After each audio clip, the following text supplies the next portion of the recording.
Welcome to the Salmon Runs YouTube. Enjoy the video.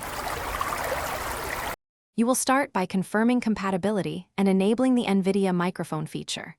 First, check your GPU supports RTX or the RTX voice feature.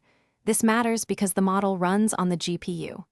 Next, install or update GeForce Experience and the latest Nvidia driver, then restart the system if prompted. Once done, launch Nvidia Broadcast or RTX Voice, choose your physical microphone as the input, and enable noise removal and echo reduction.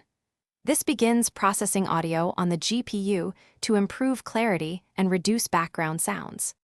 Now route audio so apps use the Nvidia microphone. Open Windows Sound Settings and set the Nvidia Virtual Microphone as the default input device. This ensures system-wide coverage.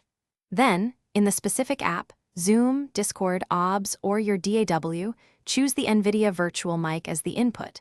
Make sure the sample rate matches between app and Windows to avoid drift. Finally, adjust gain, suppression, and processing presets in Nvidia Broadcast or RTX Voice until voice sounds natural. More suppression reduces noise but can introduce artifacts, so finish by testing and resolving common problems. Record a short clip and make a test call to confirm background noise is reduced and voice remains natural. If you hear latency, stuttering, or clipping, make sure buffer sizes and sample rates match across Windows, Nvidia software, and your app. Reduce processing load or switch USB ports if needed. If the virtual microphone disappears, restart the Nvidia service or reinstall GeForce Experience and drivers. One key tip: reboot after driver installs to register the virtual device properly.